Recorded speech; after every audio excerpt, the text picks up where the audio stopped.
Stop for a moment and don't move.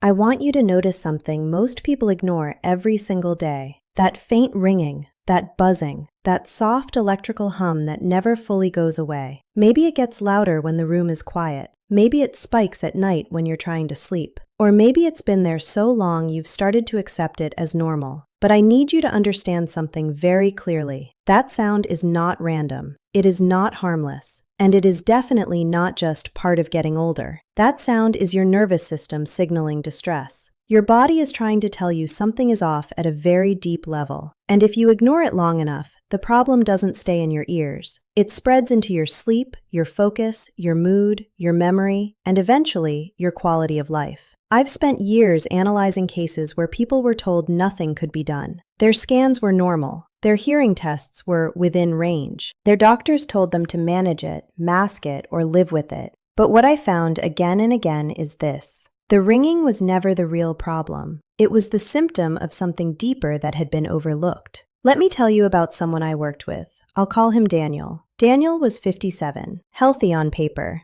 active, no major diagnoses. But when he came to me, he hadn't slept properly in almost 2 years. Not because of pain, because of noise. A constant high-pitched tone that never shut off. He told me, "It feels like my brain forgot how to be quiet." Doctors had checked his ears. Everything looked fine. So they told him to use white noise, to distract himself, to accept it. But when I looked deeper, I saw something completely different. His body wasn't broken. It was undernourished at a cellular level. And his auditory system was one of the first places that breakdown showed up. Because here's what most people don't realize. Your hearing system is one of the most sensitive systems in your entire body. Inside your inner ear are tiny structures that convert physical vibration into electrical signals your brain can understand. These structures rely on constant oxygen, constant nutrient supply, and extremely stable electrical signaling. If even one of those things is disrupted, the system doesn't just go silent. It misfires. It sends signals that shouldn't exist. Signals your brain interprets as sound. That's the ringing, not an external noise, an internal error signal. Now here's where it gets interesting. Recent neurological research has shown that tinnitus is not just an ear issue. It's a communication breakdown between your ear and your brain. Your brain is supposed to filter out meaningless signals, but when the input becomes unstable, the brain starts amplifying it instead, almost like turning up the volume trying to understand a distorted message. So instead of silencing the noise, it locks onto it, repeats it, loops it. That's why the ringing feels like it's coming from inside your head, because it is. But that doesn't mean it started there. It started at the level of your cells. Let's talk about one of the most overlooked causes, poor microcirculation. Deep inside your ear is a microscopic blood supply, so small that even slight thickening of the blood or mild inflammation can reduce flow. When that happens, oxygen delivery drops, nutrients don't arrive, waste products build up, and the cells responsible for hearing begin to malfunction. They don't die immediately, they struggle. And struggling cells don't stay quiet. They send chaotic signals. That chaos is what you hear as ringing. Now here's the part that most people miss. You could be eating healthy and still not delivering what those cells need, because absorption matters more than intake. You might be consuming nutrients, but your body may not be using them.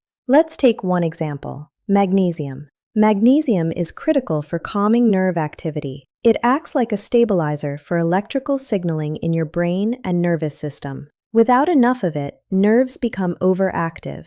They fire too easily, too frequently, too intensely. Now imagine that happening in your auditory system. A constant overfiring of signals that should be controlled. That's not silence, that's noise. And here's the problem. Most people are deficient without knowing it. Stress depletes magnesium. Caffeine depletes it. Poor sleep depletes it. Even certain medications reduce your levels over time. So what happens? Your nervous system loses its ability to regulate itself, and the ringing gets louder. Not because your ears are damaged beyond repair, but because your system has lost its ability to stay calm. Now let's go deeper. There's another factor that almost no one talks about. Your nervous system needs insulation, just like electrical wires. And that insulation comes from a very specific nutrient, vitamin B12. B12 plays a critical role in maintaining the protective layer around your nerves. When levels drop, that layer begins to thin. And when it thins, signals start leaking. distorting, crossing over. Imagine a wire with damaged insulation. You don't get a clean signal, you get interference. That interference in your auditory system becomes ringing, buzzing, humming. And the most frustrating part? Standard blood tests often miss this because they measure normal, not optimal. You can be technically within range and still not have enough for proper nerve function. That's exactly what happened with Daniel. His results were labeled normal, but his symptoms told a different story. Once we corrected that imbalance, something shifted. Not overnight, but steadily. The intensity of the ringing started to drop. Not disappear instantly, but move, fade, create space. And for the first time in months, he experienced something he had almost forgotten: quiet. But we weren't done yet, because there's another piece to this that might surprise you. Your brain chemistry plays a direct role in how loud the ringing feels. There's a neurotransmitter called glutamate. Think of it as the accelerator of your brain. It increases activity. In small amounts, it's necessary. But when it becomes excessive, it overstimulates your neurons. And overstimulated neurons don't function properly. They become chaotic, uncontrolled. In the auditory system, that chaos translates into amplified noise. And what increases glutamate? Stress, lack of sleep, chronic anxiety, all of which are extremely common in people dealing with tinnitus. So now you have a cycle. The ringing causes stress. The stress increases glutamate. The glutamate amplifies the ringing, and the loop continues. Breaking that loop is one of the most important steps in recovery, but it doesn't happen by masking the sound. It happens by restoring balance inside your nervous system. Now I want you to think about something. Have you noticed that the ringing changes throughout the day? Sometimes it's quieter, sometimes it spikes, especially at night. That's not random. Your body follows a rhythm. At night, your system shifts into repair mode. If the nutrients required for repair aren't available, the process doesn't complete, and your brain becomes more aware of the problem. That's why the silence of the night makes the ringing feel louder. It's not just the absence of external sound. It's your brain trying to process an unresolved signal. Now here's where things start to change. Because once you understand that this is not just an ear issue, but a system issue, your approach becomes completely different. You stop chasing quick fixes, and you start restoring function. That's exactly what we did with Daniel. We didn't just target the ears. We supported the entire pathway. Improved circulation, stabilized nerve signaling, corrected deficiencies, reduced inflammatory load, and slowly, the system recalibrated. Now I need you to hear this clearly. This is not an overnight fix. Anyone promising instant silence is not addressing the real cause. But this is also not permanent. Your body has an incredible ability to repair itself when given the right conditions. Cells regenerate, signals stabilize, balance returns. But only if you stop ignoring the signal. Because that ringing, it's not there to punish you. It's there to warn you. And once you start responding correctly, it begins to fade. In the next part, I'm going to show you the exact daily protocol that supports this process. Simple changes, no extreme measures, but each one directly targets the mechanisms we just discussed. And when combined, they create something powerful. The conditions your body needs to finally restore silence.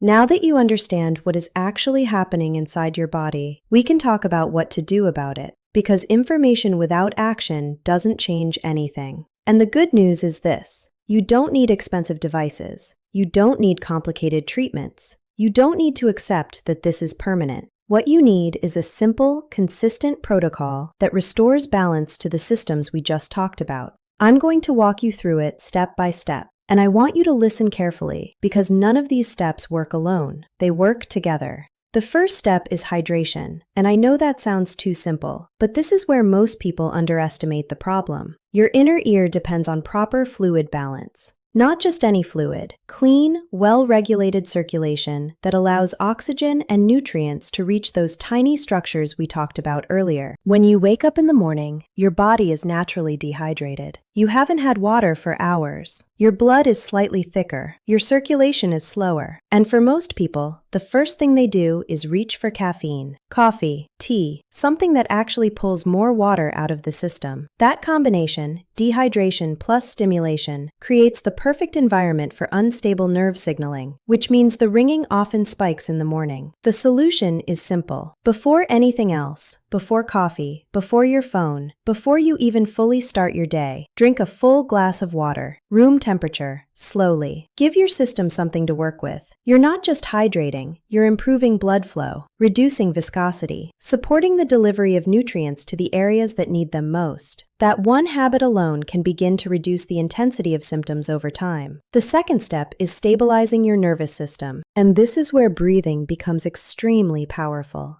Most people breathe shallow, fast, and without awareness, especially when they're stressed. But your breathing directly controls your nervous system. Slow, controlled breathing activates the calming branch of your system, the part responsible for repair, for recovery, for stability. Here's what I want you to do, twice a day. Once in the morning, once at night. Sit comfortably. Inhale slowly through your nose for 4 seconds. Hold for 2. Exhale through your mouth for 6 seconds. Repeat this 10 times. It takes less than 3 minutes, but what it does inside your body is significant. It lowers stress hormones, reduces excessive neural firing, and begins calming the very system that is amplifying the ringing. Over time, this alone can reduce how loud the noise feels. Not by masking it, but by turning down the internal volume. The third step is correcting the deficiencies we talked about. And I want to be very clear here. This is not about taking random supplements. This is about targeted support. Magnesium is one of the most important. Focus on foods first. Dark leafy greens, nuts, seeds, avocados. These provide the natural form your body recognizes. If supplementation is needed, it should be done carefully and consistently, not in extreme doses, just enough to restore balance. Next is vitamin B12.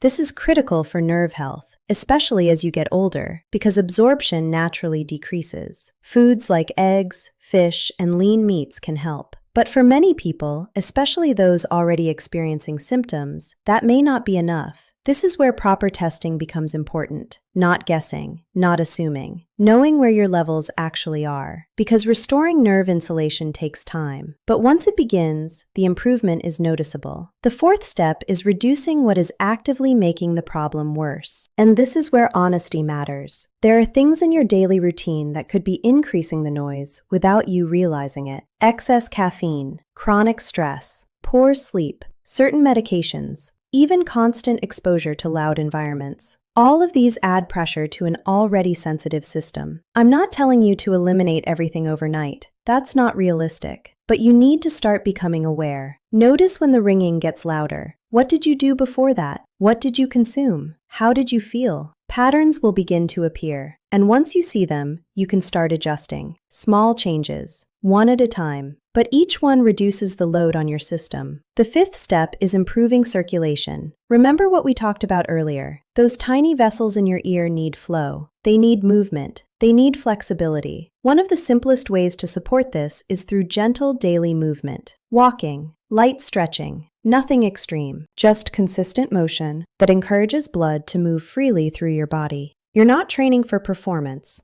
You're restoring function. And that difference matters. Because when circulation improves, delivery improves. And when delivery improves, repair becomes possible. Now there's one more piece that ties everything together. Sleep. If your body doesn't get proper sleep, none of this works the way it should. Sleep is when repair happens. It's when your brain processes signals, when your nervous system resets, when inflammation decreases. But tinnitus often makes sleep difficult, which creates another cycle. Less sleep leads to more stress. More stress leads to louder ringing. Louder ringing leads to worse sleep. Breaking that cycle is essential. And this is where your nighttime routine becomes important. Reduce screen exposure before bed. Keep your environment calm. Use soft background sound if needed, not to mask completely, but to reduce contrast. And most importantly, stay consistent. Your body responds to rhythm. When you give it a stable pattern, it begins to adapt. Now let me tell you what happened with Daniel, because this is where everything comes together. He didn't do anything extreme. He followed the basics: water in the morning, breathing exercises, targeted nutrition, better sleep habits, reduced stress triggers. And within a few weeks, something shifted. The ringing didn't disappear overnight, but it changed. It moved further away. It stopped dominating his attention. It gave him space. And then one night, something happened that he hadn't experienced in years. He woke up in the middle of the night, and for a few seconds, there was nothing. No ringing, no noise, just silence. It didn't last forever, but it didn't need to, because that moment proved something important. His system was capable of resetting, and once that door opened, it continued, gradually, steadily, until silence became more common than noise. That's the process. Not instant, but real. And here's what I want you to take from this. You are not broken. Your body is not failing you. It's reacting. It's adapting. It's trying to function under conditions that are not optimal. And the ringing is a signal of that imbalance. But signals can change. Systems can recover. And your body, when supported correctly, knows how to heal. What matters now is what you do next. Not next week, not someday, but today. Start with one thing, just one. A glass of water in the morning, or the breathing exercise, or paying attention to what makes the ringing worse. Small actions, repeated consistently. That's how change happens. And if this message reached you at the right time, then it's not by accident. There are millions of people experiencing this right now, feeling frustrated, confused, ignored.